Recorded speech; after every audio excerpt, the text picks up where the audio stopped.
Okay, karon natong pagahisgutan kung unsaon buhat sa payslip, unsaon pag-reflect ang question diri sa to ang payslip. But first of all, timan ilang gyud nga ang payslip nato nay duha ka part, earnings ug deductions. Okay, so sayon ra jud kay na no, lahi ra ba jud ug maka-answer ta kay mura ta gibayaw sa langit, no? Murag hayahay jud kay maka-answer ta. So kani paminaw mong maayo. Tan-awa dayon ang question, no? I mean ang situation. Pagbuhat og given dili manghinuktok. Okay. So nate 100 per hour. Ato nang gilista diha. Ilahi ang number nga butangi din siya label sa kilid para di ka maglibog. Next naputay 20 days. So ato gyapon nang gilista diha. Ana ra jud nakasimple. Panan-awa nang nay mga numero diha. But do not forget nga i-analyze gud ang problem. Kay kung dili nimo i-analyze ang problem, no, di jud ka katubag, no. Maugmaan na lang ka. Nga dili manghinuktok, no. Bisaya og wa ka kasabot, no. I-try og translate. So nasa tay gitawag og 6 hours of overtime. So diha atong gibutang sa tong given. Dayon ang overtime rate, no, kay 130 nga absent siya usa ka adlaw. So mao ra gina, no.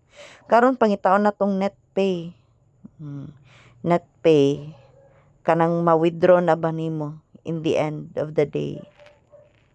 So karon arita sa given na unahon na tong given. So ang una ginit ninyong buhaton, no, inyong i-classify, no, kung earnings ba siya o deduction. But timan ina ko'y mga sample diha nga gihatag. So mao ra ni ti mailhan sa imong deduction. The rest earnings na siya. So nata diri, no, natay 100 per hour, 20 days, 8 hours a day. So mapart ra na siya sa earnings day or dong, no? Timan ilang gyud ang deduction, absences, late loans, SSS, PhilHealth tax, pag-ibig. Timan ilang ina ninyo. Something nga iiban sa inyong sweldo. Kanang overtime mo, earning obviously, no? 130% overtime rate, no? Okay na siya. Usa ra gyud ato ang deduction diri og mao na ang absent. So let's go na. Og ato nang subayon ang kada part, no? Kada aspect. Sige, ari ta mag-start sa basic. Kung mayngon itag basic, no? Mo na ginatawag nato og regular or standard, pero ang basis niya monthly. So imong kuhaon ang binuwan nga pay, no? The monthly pay. Again, basic, same ra na siya sa regular or standard. Timan idyo na ninyo. Ayaw gina ninyo kalimti. Imagine na lang good nga mora mog nanwildo. Kamo ang payroll master. Ya kamo ang manwildo sa mga trabahante. Inaana, binuwan. Mao na ginaminya sa basic pay, ang binuwan. Okay, so arita diri sa basic pay. Basic, no, from the word basic, regular, standard, so you can use the pyramid technique, no, katatong conversion. Pwede ra mo makagamit ana, which is a pyramid technique natay katong mga parts niya, no.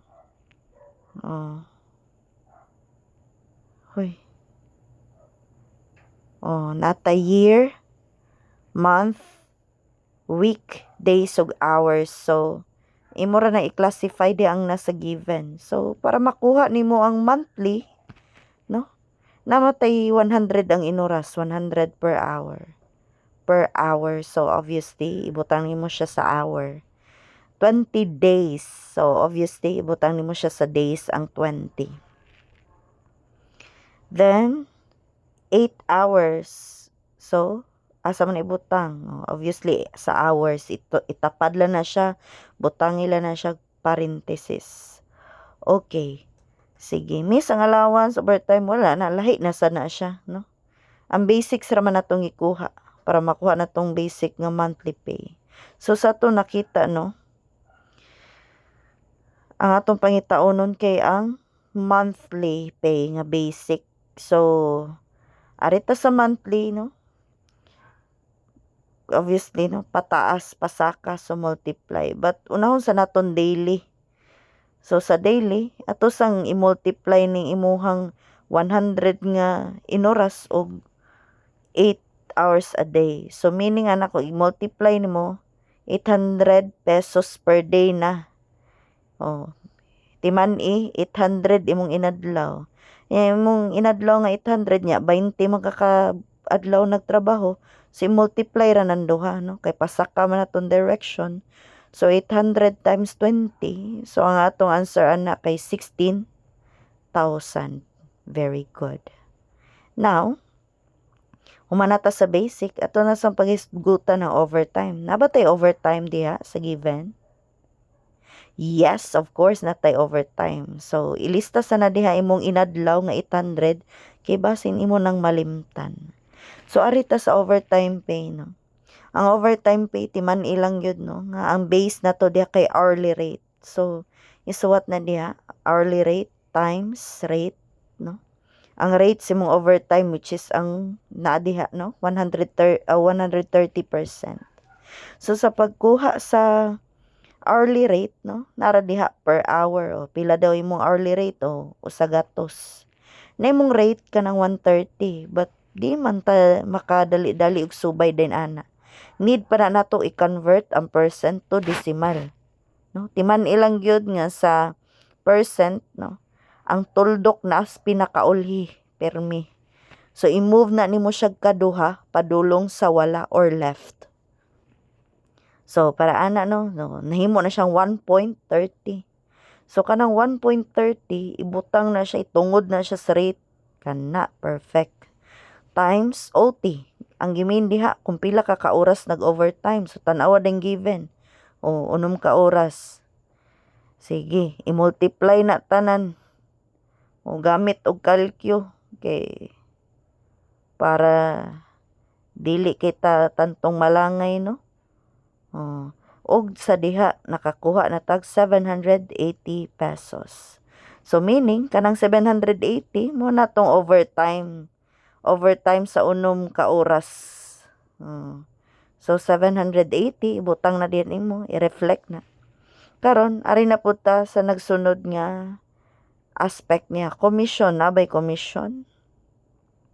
No, wala. Pero allowance naa 300, no? Financial assistance wala, others wala. So imong buhaton i-add ra na nimo tanan ang earnings nimo para makuha nimo ang gross pay. So pila man na tanan gamit og calculator. So ang tubag ana kay pila man kaha? 17,080. So that is 17,080. Then humana ta diha sa earnings, ari na pud ta sa deduction nga section. So magpangitaa kung asa diha ang deduction sa atong given. So sa ato nakita, no, 1 day absent. So absent siya usa ka adlaw. Timan pila ging inadlaw? 800. So kanay mong 800 i-times na kung pila siya ka adlaw ni absent. So 800, no, ibutang diha sa imong deduction tungod sa absences, 800. Karon tan-awa ko na ba siya late? Wala. So butangin nag zero. Loan wala. Kana diha mga insurances, wala, butangin nag zero.